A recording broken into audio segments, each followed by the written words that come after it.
Indy. Oh, hi, Purnima. How's it going? Good. How about you? Wow, that's a really big mug you got there. Oh, isn't it awesome? Everybody needs their caffeine. Well, yes, we all need our caffeine, but do you really need such a big mug? You know, here at Pivotal, we've got so much to get done that this holds 2 cups of coffee at once, and you don't have to waste time going to get your other cup. And do you think everyone here at Pivotal needs such a big mug? I mean, did you do any listening sessions? Did you ask people? Everybody has their caffeine. Everybody needs caffeine. Yeah. Right? So this is the solution. But did you ask anybody if they wanted such a big mug? I mean, some of us like our little mugs. This is better. This is twice the size. But it's going to be kind of heavy to carry, Indy. Woman up.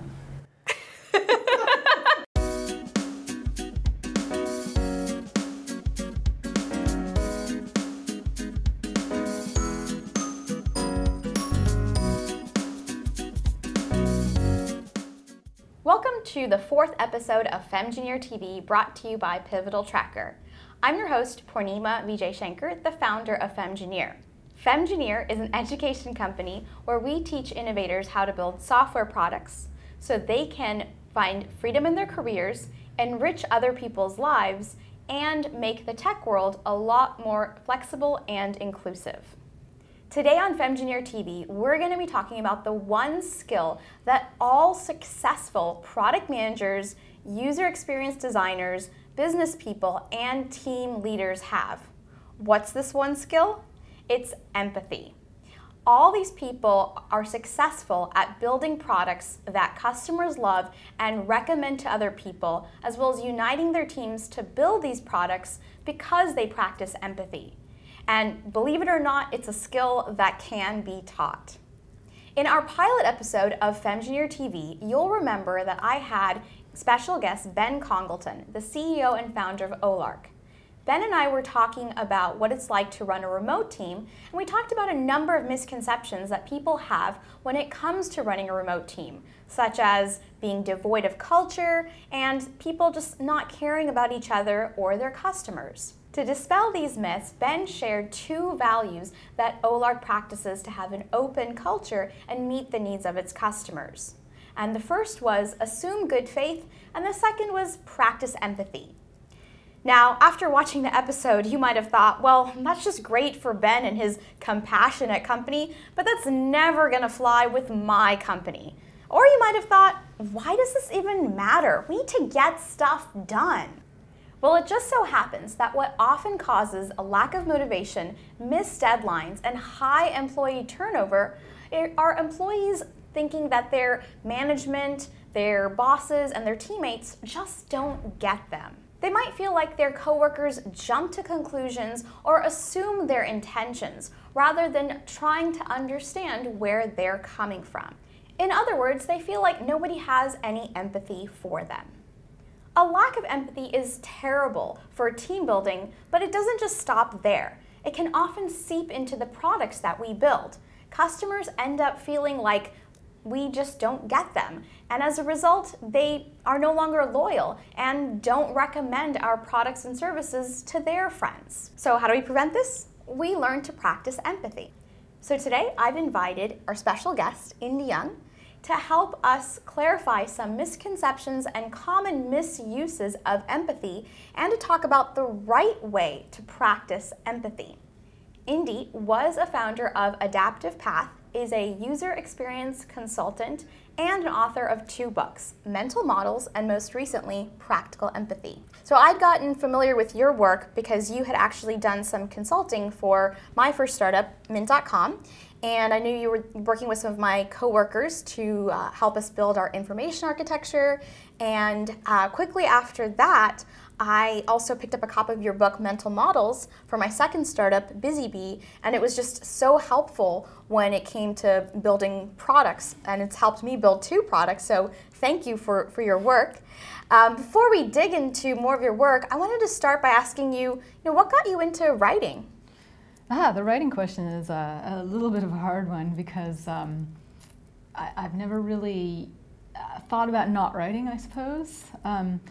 I had been doing this kind of work for 10 years, more than 10 years, and I needed to get the word out, essentially. There's only one of me. Yeah. And I need to sort of replicate that knowledge and get it out into the world and show other people that it can be done. So essentially that was the reason. There's not really ever been a time where I wasn't anticipating writing something, so. Nice. Yeah. So it's helped you scale your efforts and all of your expertise. You know, the first book fell out of me really easily because it was a process that you follow. The second book was much harder because it's not a process, it's a mindset. Yeah. And there was a lot more exploration that I needed to do to kind of help people understand how to form this in their minds. Yeah, so let's actually start there. Let's talk about your first book, Mental Models. What's the gist of Mental Models? It's really all about solutions, some products or services that you might be working on, and being able to understand not how to make it, but where it's going, where it's been, how well it's supporting people. And then understanding new directions, maybe generating new directions out of it. So it's really all about understanding how people are thinking before they even reach for your product, and seeing how well you map to that. Got it. And you have a new book out, Practical Empathy. Could you share, who is the book for, and what are some of the benefits of it? Yeah, the book's really for anyone who is passionate about helping other people, who wants to make things happen and fix stuff, make stuff better. And so that description has no roles associated with it, no titles. I purposely do it that way because it's not role-based. It's really a mindset that you have when you're trying to do things. You are a perfect exemplar of this, right? And there's a lot of energy out there. There's a lot of people trying to do this. So it could be that that person is a product manager. It could be that person is an engineer. It could be that that person is an entrepreneur. So there's all sorts of different slices that it could go across. Got it. Let's dig into the concept of empathy then. I remember in a recent talk that you gave, you had mentioned 5 to 6 types of empathy. Do you mind sharing these various types just so that we have an understanding of what's out there? Yeah, this is one of the biggest, you were talking about misconceptions that you run across is the one thing that sort of everybody bases their framework of empathy on is to walk in somebody's shoes. And that's valid. And that is, in a way, to sort of understand what it is to be that person or to feel like that person. But when you go out and look at the literature, this has been studied a lot in psychology, there's a couple of different names that they give to different types of empathy when they're describing it. One is mirrored empathy, which is mirror neurons in your brain. This is not, there are sides to this in contention, but the idea is that when you're walking down the street and somebody looks at you and smiles at you, this just happened to me on my way here, you smile back and you start to feel uplifted a little bit. This is sort of that facial expression telegraphing across. There's another kind of empathy that's called personal distress. So this is where maybe you see something that happens to another person, like they trip and fall, and you're like, ah, that's gotta hurt. And you feel it, right? You have that frisson. That's not what we're talking about in the workplace, certainly. Yeah. But a lot of people in the workplace think, oh, empathy, it's, feeling the other person's emotion. That's emotional empathy. Great word. It's also called affective empathy in the literature, but the idea is that someone else's emotion, like say somebody called you up and said, oh, I got that job I was after. You're like, awesome, right? You feel uplifted. Yeah, you caught that emotion from them, that feeling from them. It could be a positive or a negative feeling. That kind of thing is, I call it like a lightning strike. It's tremendously powerful when it happens, but it's not something that you can force to happen. It's not something that you can go out and make happen in the workplace or in the way that you collaborate with people. So it's not very reliable. You can't really harness it. So there is, luckily, another kind of empathy called cognitive empathy, and that's something you can cause to happen. Cognitive empathy is not feeling anything about, in response, having your own reaction to this other person. It's simply understanding how that person is thinking. understanding how that person is feeling or reacting to things, realizing and digging down into how they're thinking to see what motivates them and what those guiding principles are and what those roots are.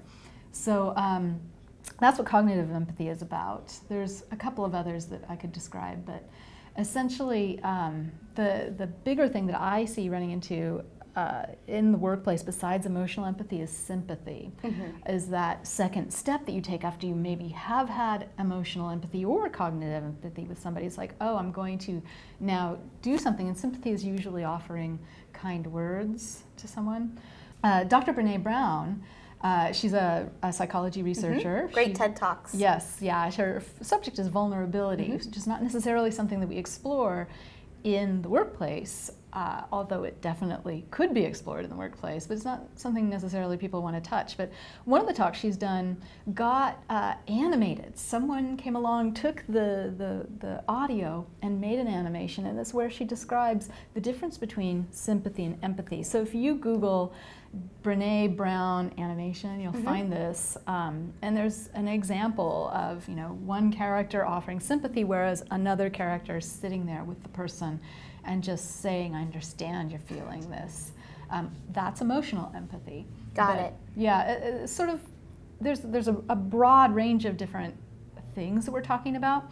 So the book that I wrote, because I want it to be useful and harnessable, I want it to be reliable and repeatable, I focused on cognitive empathy, which is really what I've been doing throughout my entire career, is kind of understanding what people are thinking and what the reasons are for that thinking.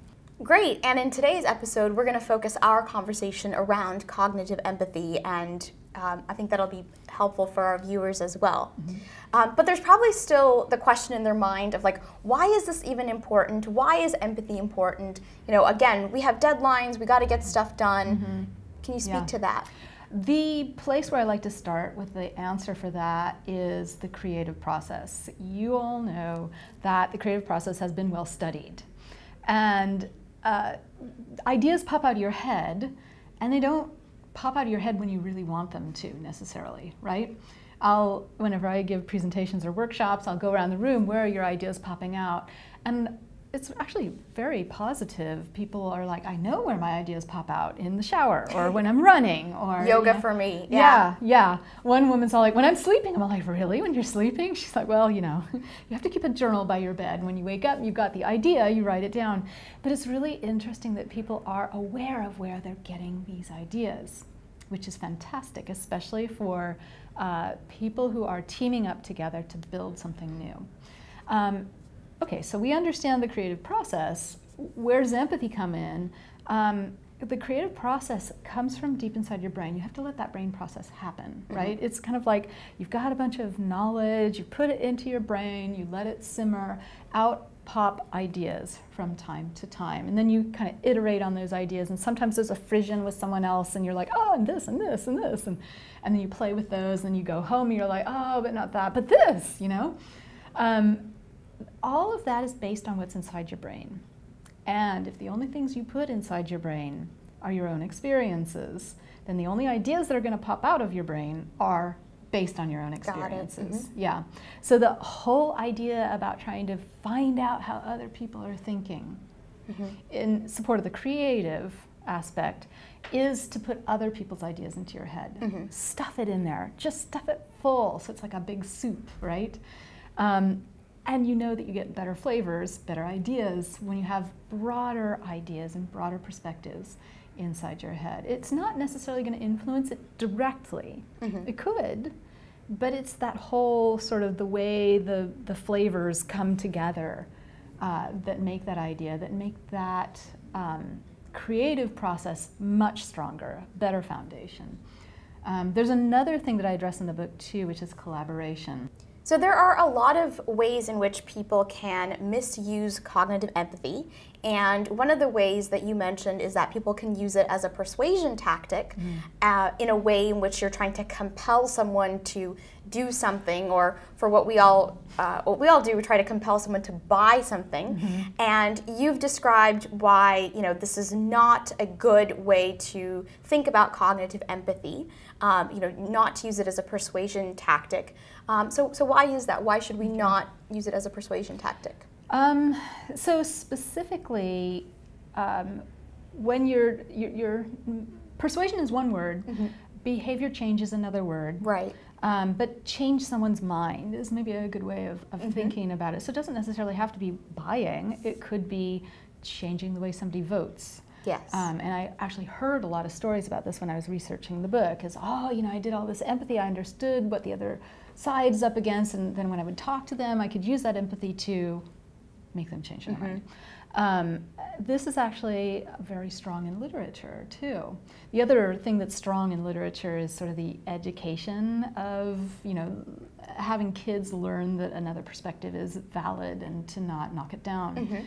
But the persuasive part, I have a really good example of that.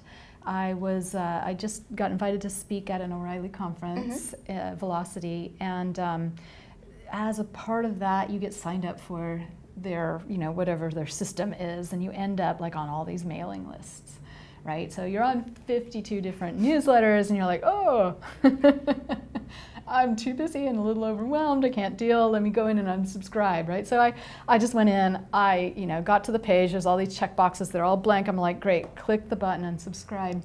I still get 52 newsletters, I'm like, what? So I go back and I'm like, they're all blank, and then I notice up in the corner, there's this little legend where it says, well, if there's a check mark in it, that means you want it. If there's an X that's red in it, you don't want it. But if it's blank, then you haven't said, so we're going to send it. Oh, no. Yeah. So this is another, it is super, super subtle that the designer of that unsubscribe page was trying to manipulate you into, getting your attention. So there's a word for it, it's called dark patterns. And kind of the definition of that is any time that you're trying to, the end result is on the person's side, is that person feels as if they have been made to do or spend their time doing something that's not on target for them. Maybe they don't have time for it, they have very little attention, it's just not on target, it doesn't feel right. Maybe it does feel right. Maybe they've been persuaded to watch a bunch of cat videos, which is a lot of fun, but it's not getting your deadline, right? It's still a dark pattern. Now, there are some patterns of behavior change that are acceptable in the literature, which are in cases where it's kind of a thing where how do I want to say this? Okay, so there are some dark patterns that are acceptable in literature, and that's when you want to help someone stop doing something that's detrimental. So like in healthcare, it could be stop smoking. It could be in society, stop violent crime. But those are all where they have a choice and they want to change their behavior. Is that the crux of it? Not necessarily. No? Okay. No, not necessarily. It's still a manipulation, but it's a manipulation away from detrimental behavior. Got it. And in some cases, yes, they want to. In other cases, I'm not an expert in that sort of thing. Got it. I've just referenced it. So dark patterns, that's what that is.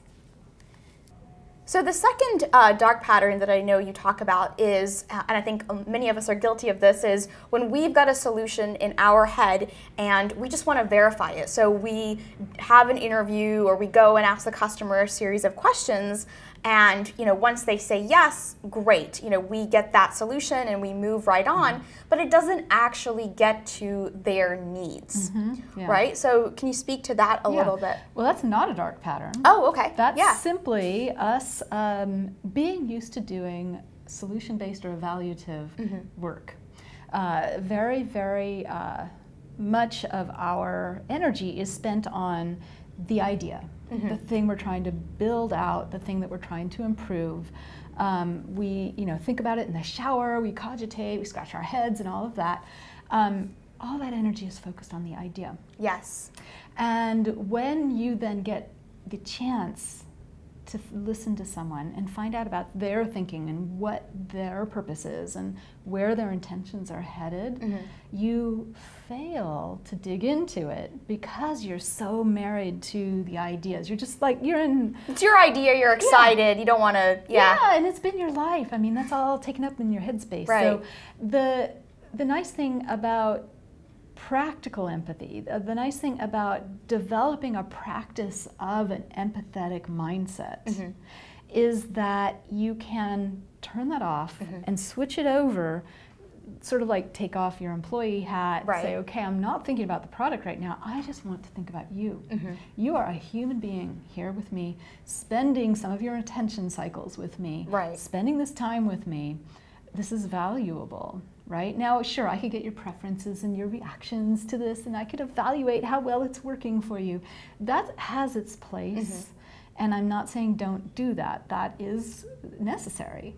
But it needs to be augmented by just looking at the person and saying, hey, Purnima, when you are focused on trying to get to work, what goes through your head?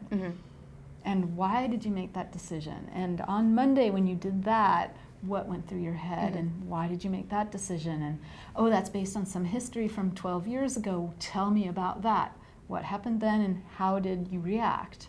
And so I'm getting past those opinions, I'm getting past those preferences, I'm getting past those reactions to an actual idea, and I'm cycling just around the person. I call this person-focused research.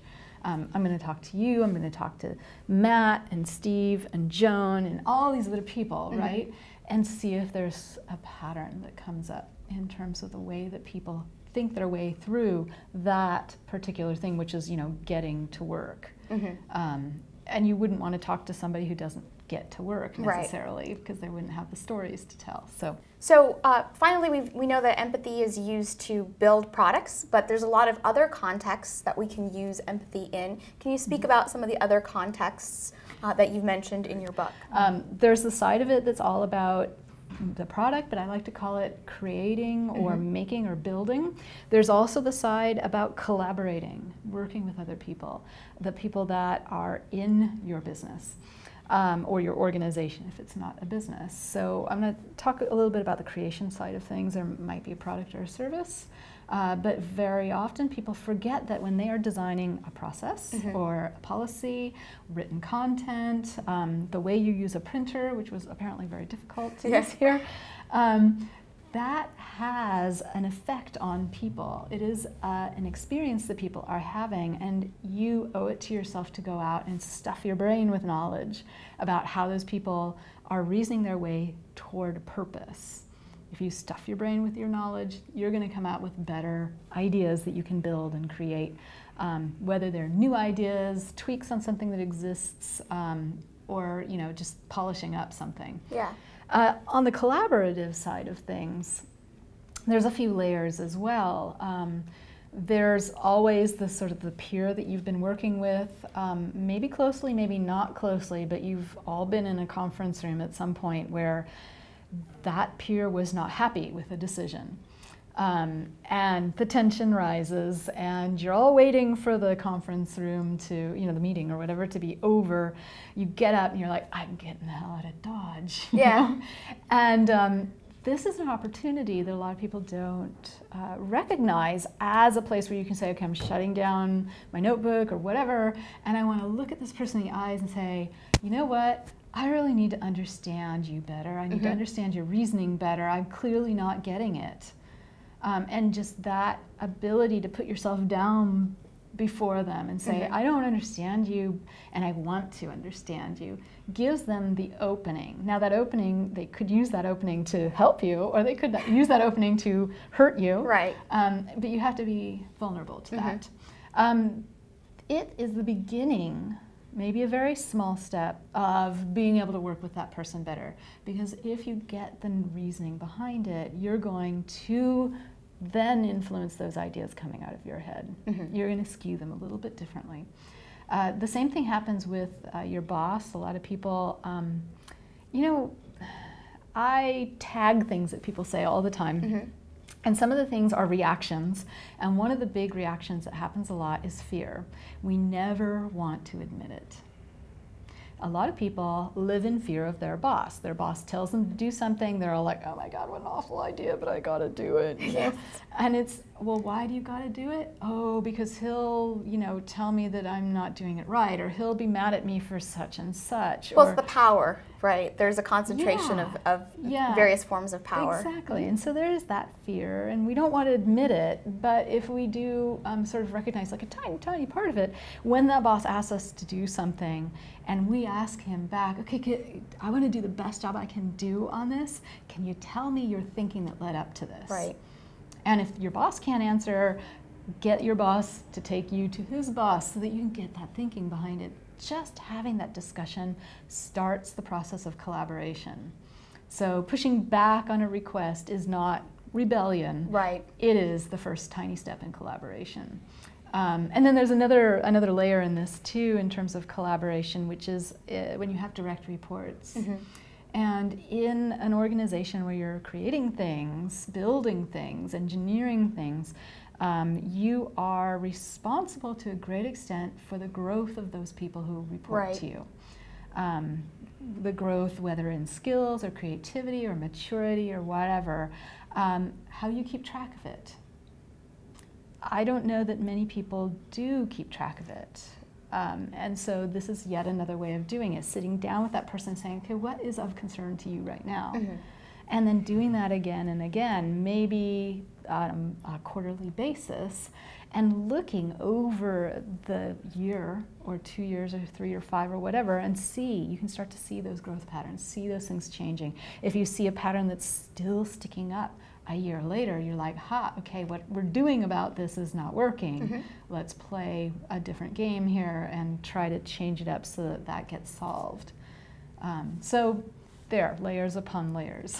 Great. So to your point, I think there's a great quote that summarizes this from your book, the foreword that was written by Tom Gruber, the founder of Siri. Tom talks about the importance of practicing empathy in a tech company. And the reason, of course, again, is because you have limited time, you have resource constraints, and you want to make sure everyone's collaborating together. So I want to take a moment just to share that quote with our viewers.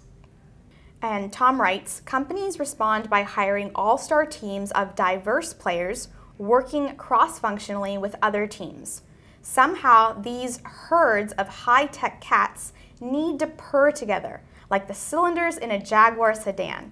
It doesn't happen with top-down military-style command and control. It happens with collaboration, persuasion, negotiation, constructive compromise, and distributed decision-making. This requires empathy for the other person in all of these conversations.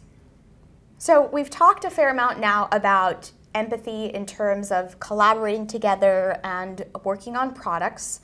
Another area that your book covers is this difference between quantitative as well as qualitative.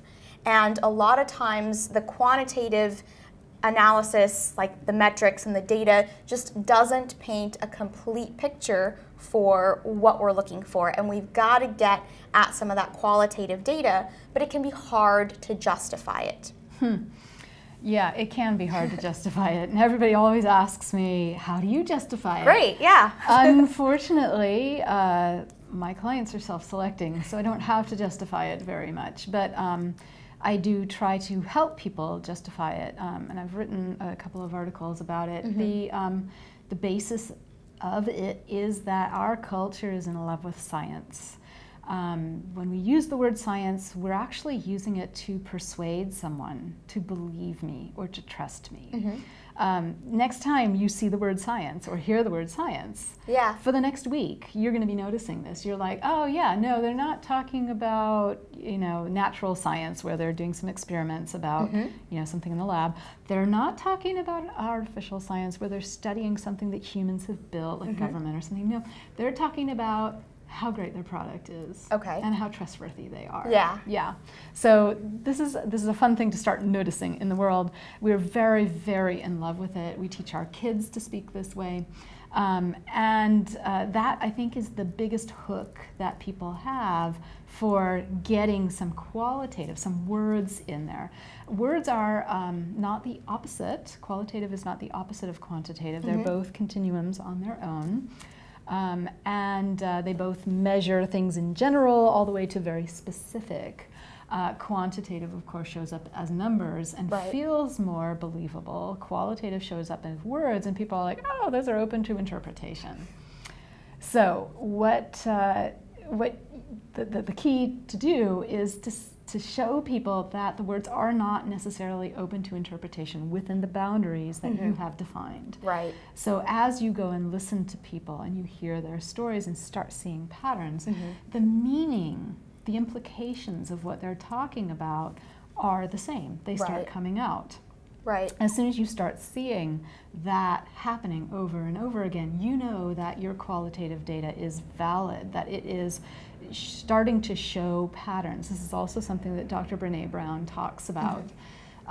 It's the degree to which things repeat that you start noticing. Yeah. I have a great example of this. So when I started to work on BusyBee, we had launched the product, and I looked at the data and I saw this strange pattern where people would sign up and then disappear. A couple weeks later, they'd sign in again and then disappear. And there was no way to create a story around this data.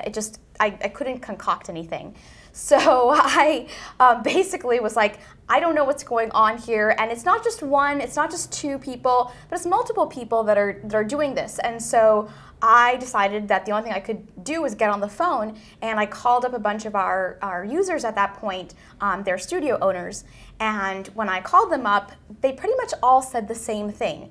And what they told me was, yeah, we haven't opened our business yet, and I decided to try your product out, and then I got busy, getting ready for the studio opening, and my business partner asked to try out the product, so I gave them the login, and they logged in, and then, this sort of little cycle continued, and I just heard this over and over again. Now, had I not picked up the phone, I would not have been able to know this. Had I just looked at the numbers and the data and the science, I wouldn't have been able to get it. So the patterns started to emerge because of that qualitative analysis, and then I got a sense of, okay, this is the behavior, this is how we need to think about designing our product.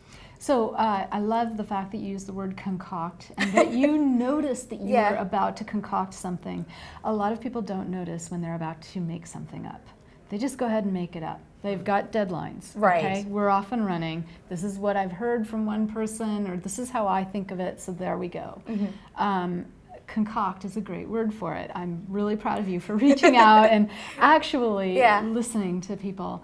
The thing that we're doing here is that we're falling in, again, sort of into that science-y, aura, our worshiping of the word science and the concept of it, and the idea of deductive versus inductive. The idea of deductive reasoning is that, I've got this general law, and because I know this in general, it's true in specific.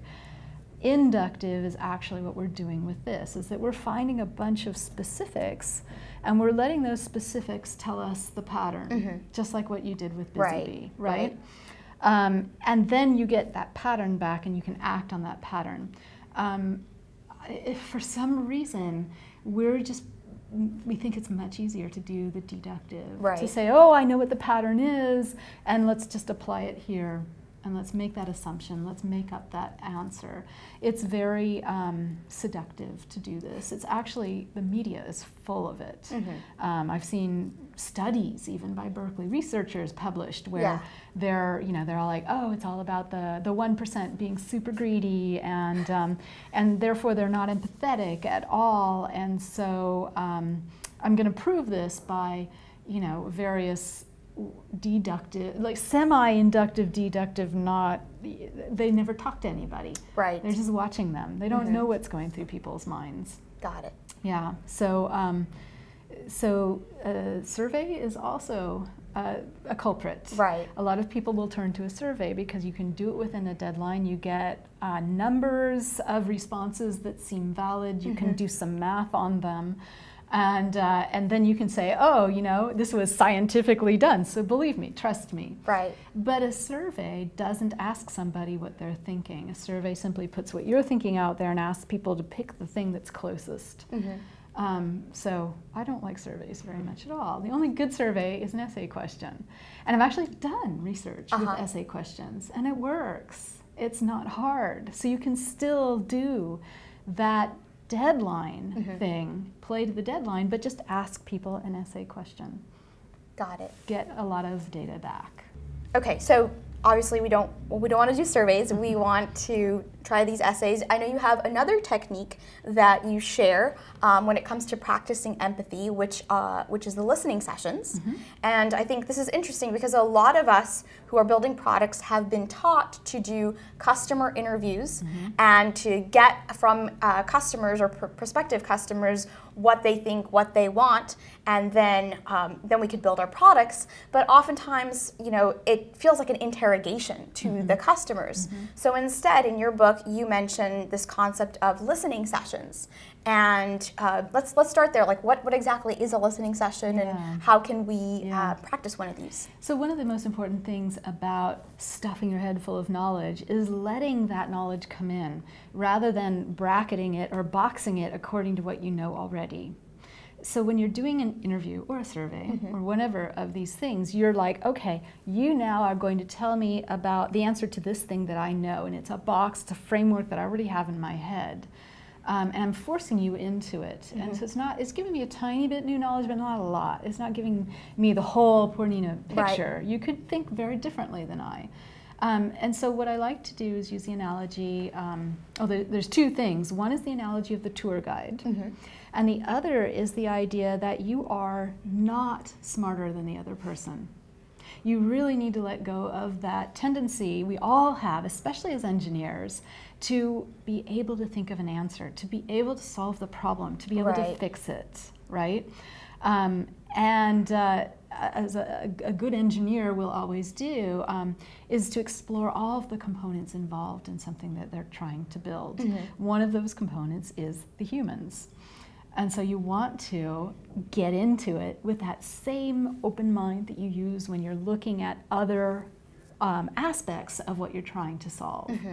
So go into it with the whole, I am not a researcher, I am not smarter than you, I don't know this area better than you, because this area is your mind.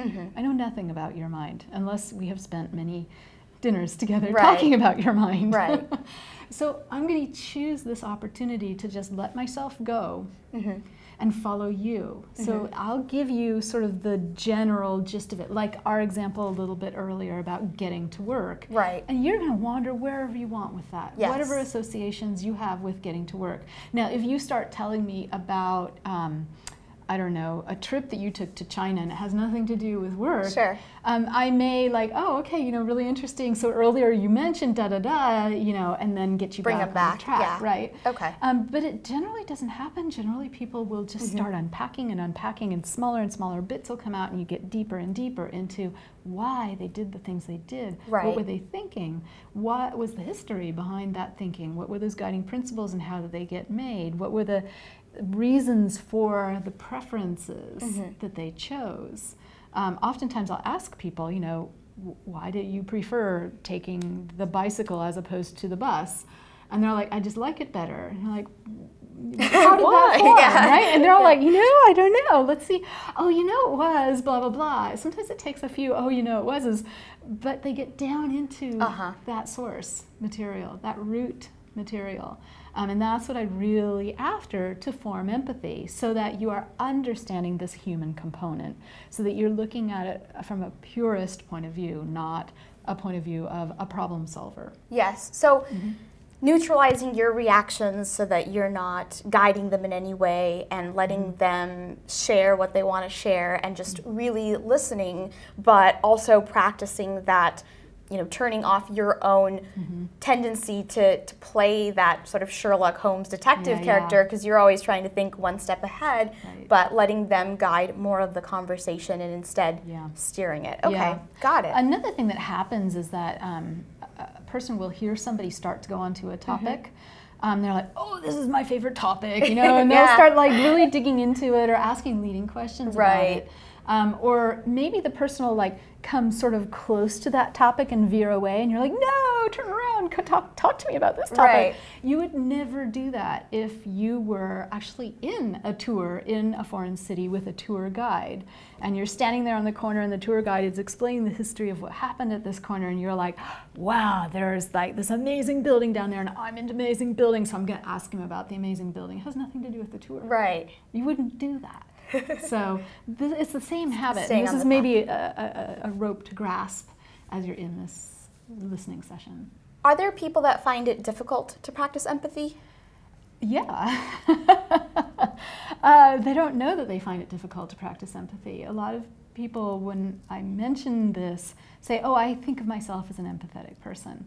And then, or is that, again, the compassionate, are they equating it with that? No, not even necessarily, but the places where I see that happening are the places where people are so used to telling everybody about what they think and where their expertise is and how they solve problems, that they don't leave room for the other person to speak. So I just have somebody show up the other day who wants he wants to do something on his property, and he's like, well, I want to be sure that my neighbors are okay with this, and so I'm talking to each neighbor and getting their feedback, and he proceeded to spend the entire time telling me how his way is going to work and where it came from and how his ideas are better, and and I'm like, wow, okay, narcissist.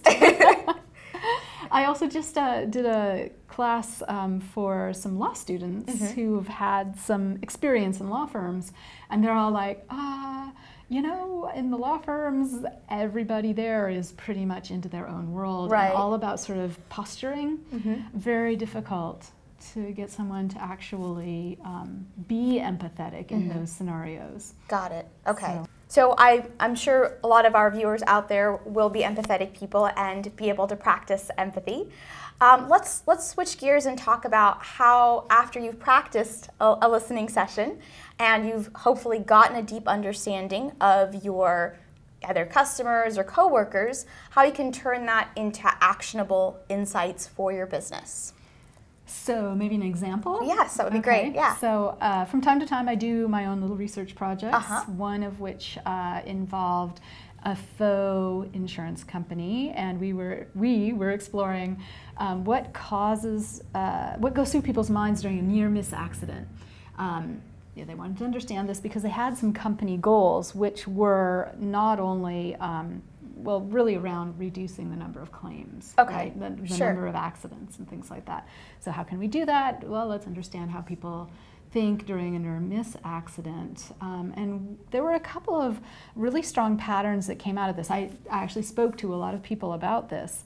And one of the patterns was kind of like, I need to improve my habits because, I'm mad at myself for doing it wrong, or I'm embarrassed, or I really want to change what I'm doing so this never happens to me again. Another pattern was that I want other people to know about this. I want some authority to know about it, so either we can prevent it from happening to someone else, or we can prevent that person from doing this again to change their behavior. Detrimental. Right. And then another pattern was kind of regaining my mental balance after one of these near-miss accidents. It's like, I'm like freaked out, so I have to take a second. Right. There are a couple other things, but one of the things that that the insurance organization was interested in was matching it up against those goals of reducing the future claims, but also they have a perennial goal of increasing membership, but this new sort of the last couple of years of like increasing their social capital, it's what everybody's talking about, and they've read it in HBR and blah, blah, blah. So, so one of the ideas was being able to warn other people about a hazard. Like a couple of people were driving and there was ice on a road, spun out. It was a hill. There were a couple of other cases like this, bridges being out. Let's let other people know about this so that maybe in real time, other people's navigation systems can say, oh, oops, ice on hill here. You may want to drive the other way. This is all like predicated on driving. Yeah, exactly.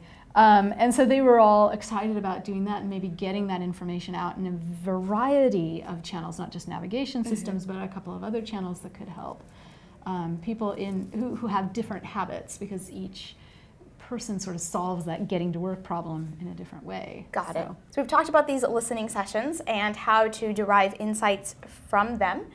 Final question for you. What are 1 to 2 simple things that our viewers can do immediately after the session when it comes to thinking about cognitive empathy and putting into practice? You mean besides noticing the word science and how it's used? That's a good one. Yes, that's number 1. One of the things that I encourage people to do to get into the feeling of a listening session, a lot of the time this is sort of like, yeah, okay, sounds great for somebody else, but not so much for me. Sure. And yet you have to stuff your brain with knowledge. You have, this engineering brain. You need to solve this problem. Humans are a part of it.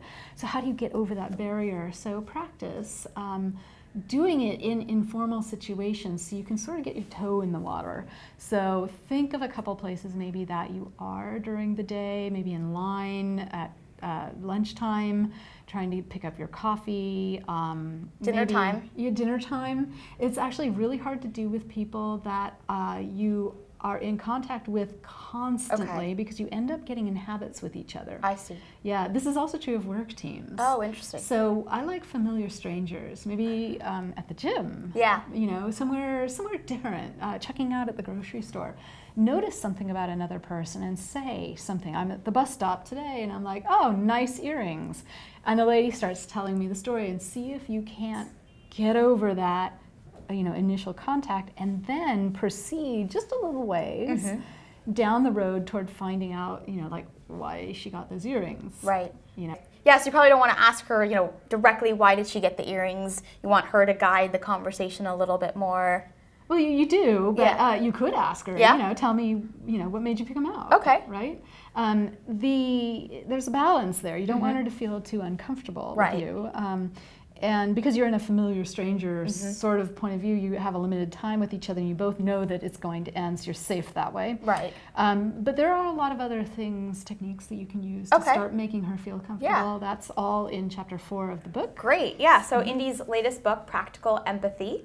Do you have, for our viewers, some techniques in here that we can tease them with? Sure, yeah, like one of them you've been doing because this is not a listening session. Yes. You said, okay, great, and you also said, let's switch gears. Right. Which means you are in control of the conversation. I am not in control of it. I'm following you along. When you're in the listening session, you do the opposite. Okay. Yeah. Yeah. So this is a good way for picking up some of those cues where you might not want to be in control and you want to give the other person a chance to speak. Yeah, exactly. You're not going to do this all the time. And there are times to use this and times to use other techniques, such as what we're doing, this sort of formal interview. Got it. So it's not to say that this replaces that, but this is an augmentative skill that can really change the way that those creative ideas pop out. Okay. So the things in the book, I've organized it into sort of like why your organization would find this important, how to actually develop empathy, and then how to apply empathy. A lot of the time people, that whole walking in the shoes thing, people think, oh great, I'm just going to concoct a story and pretend to walk in their shoes, and they don't take the time to develop the empathy.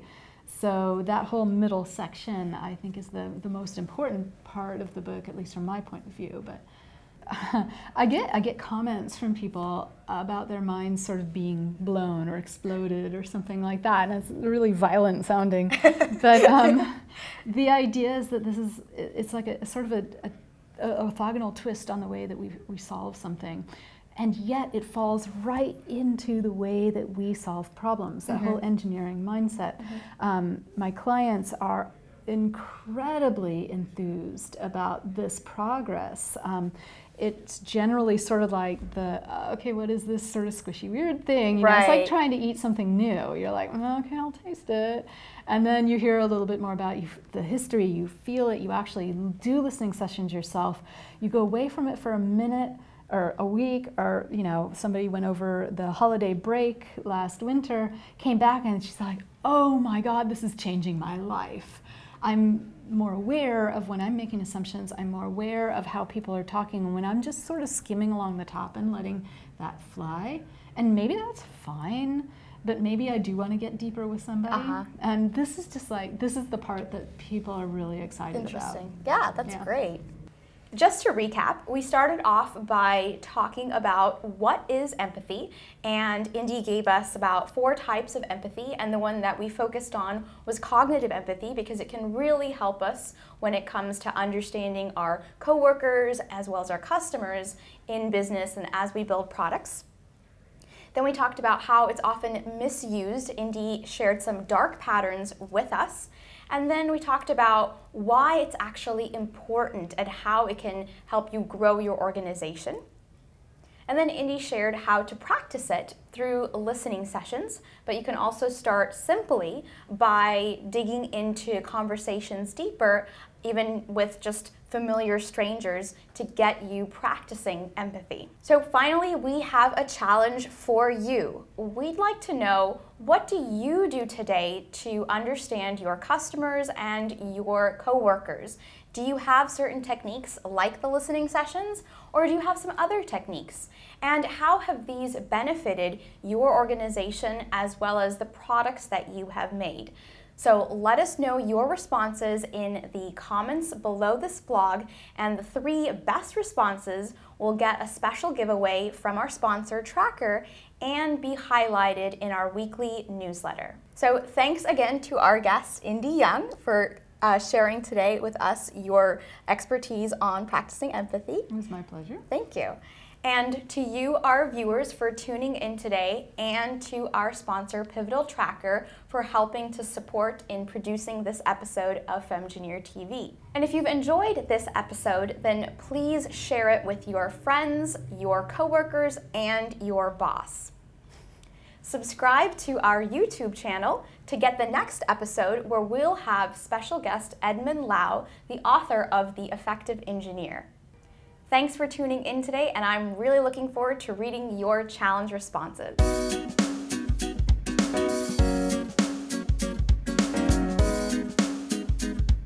This episode of FemGeneer TV is brought to you by Pivotal Tracker. Build better software faster. Check out Indy Young's latest book, Practical Empathy. Visit rosenfeldmedia.com/books/practical-empathy. Enter the coupon code MAGNIFY for a special offer. Join the Twitter chat. Indy and Purnima will be hosting a Twitter chat to discuss the episode. Join the conversation using the hashtag FemGeneerTV. And that's skill. Okay, I'm gonna get this done. It's the 4 things. 4 is just too many. 4 is too many. You know? Go with 2. Yeah. Just try to simplify. Yeah. In our pilot episode, you remember that I had special guest Ben Congleton, the CEO and founder of Olark. We were talking about how to build a remote team, and I talked about a number of misconceptions. Okay. To dispel these myths, Ben shared 2 values that Olark practices that help at... You know, here at Pivotal, we need to get a lot of work done. We've got deadlines, and with this mug, you don't have to get up and waste all that time going to pick up coffee. But why do you have to go to the bathroom? That's, you know, your bladder holds. And that's what fits in here. Okay.